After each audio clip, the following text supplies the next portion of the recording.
La gouvernance de nombreux pays en développement, tout comme celle de leurs entreprises publiques, laisse souvent à désirer. Même si la gouvernance au Niger s'est relativement améliorée selon plusieurs institutions internationales ces dernières années, celle de certaines entreprises publiques a encore du chemin à faire. Comme en atteste le dernier rapport de la Cour des comptes, qui a relevé la persistance de nombreuses anomalies dans la gestion de plusieurs entités étatiques. En effet, le rapport que nous vous recommandons le téléchargement et la lecture depuis le site de l'institution, donc à savoir la Cour des comptes, réalisé dans des conditions exceptionnelles en raison notamment de la pandémie liée au coronavirus, s'est focalisé entre autres sur la gestion des ressources humaines de 10 entités. Il ressort du contrôle de la Cour des comptes deux constats sans doute amers, à savoir le premier, donc la violation des textes applicables aux entités en ce qui concerne principalement le recrutement, les rémunérations, les avantages et les primes accordées au personnel et aux dirigeants. Et deuxièmement, le non-respect des différents prélèvements obligatoires, à savoir les cotisations sociales et les prélèvements fiscaux. Si cette situation n'est guère surprenante, à cause du niveau élevé de corruption dans le pays et du fort taux du sentiment d'impunité qui favorise la léthargie, le laisser-faire et le laisser-aller, qui finissent par se traduire par une piètre performance des entreprises publiques sur la scène nationale, voire régionale, elle rappelle en revanche la nécessité de respecter strictement les textes en vigueur. Ce, pour deux raisons essentielles. D'abord, la gouvernance et la gestion des fonds publics qui reposent essentiellement sur les principes de redevabilité, d'intégrité et de transparence permettent à une entité d'accomplir correctement et efficacement ses missions, souvent d'intérêt général, et de se développer. Ensuite, la perception des avantages induits par des dirigeants d'une entité, des surcroîts publics, au-delà d'être immorale et indécente, peut favoriser malheureusement l'affaiblissement, voire précipiter la faillite de celle-ci.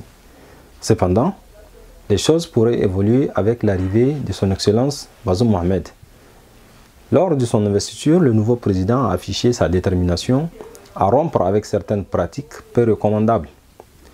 Et quelques jours après sa prise de fonction, les faits commenceraient à aller dans ce sens.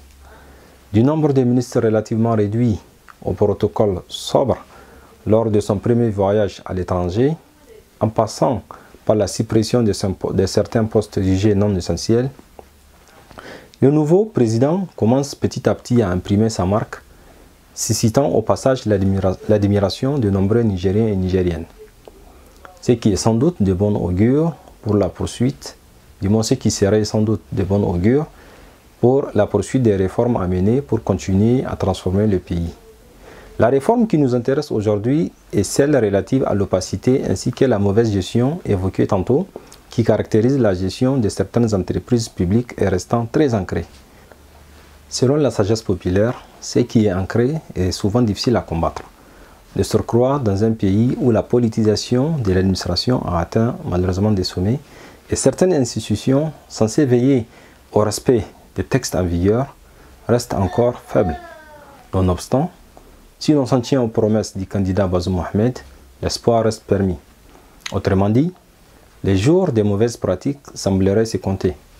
En effet, durant la campagne électorale, il s'est engagé résolument à réformer la gouvernance des entreprises publiques en mettant l'accent particulièrement sur l'efficacité de celles-ci.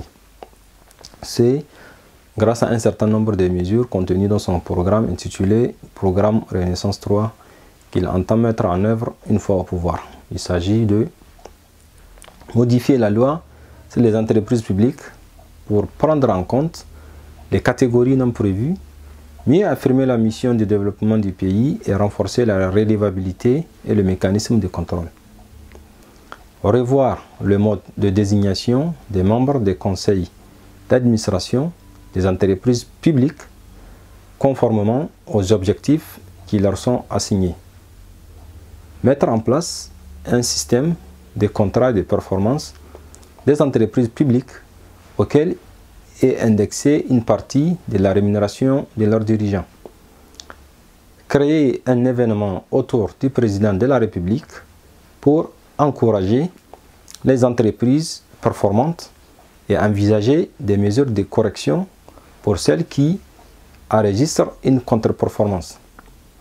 L'application stricte des mesures précédemment citées peut contribuer à faire évoluer les choses. Cependant, le gouvernement doit indubitablement aller plus loin afin que les entreprises publiques deviennent plus compétitives, efficaces et transparentes. Un impératif quand on sait que ces entreprises opèrent dans des secteurs essentiels comme l'énergie, les services aux collectivités, les infrastructures, etc.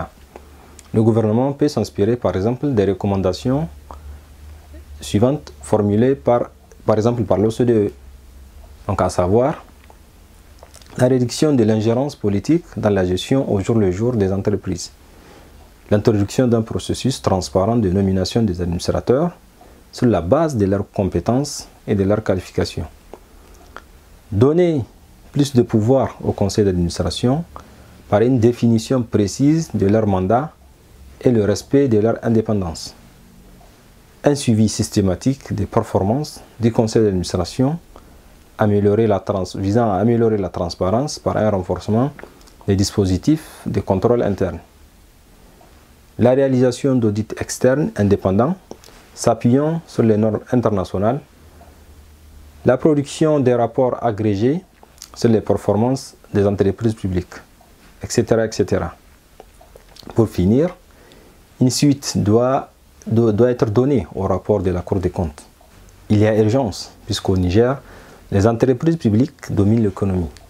Par conséquent, les maîtres mots doivent essentiellement être la gouvernance et la gestion exemplaire, ainsi que la recherche accrue de la performance, avec comme principal objectif de favoriser l'émergence et le développement des champions nationaux capables de compétir à l'échelle internationale et de devenir le moteur majeur du développement économique et social du pays.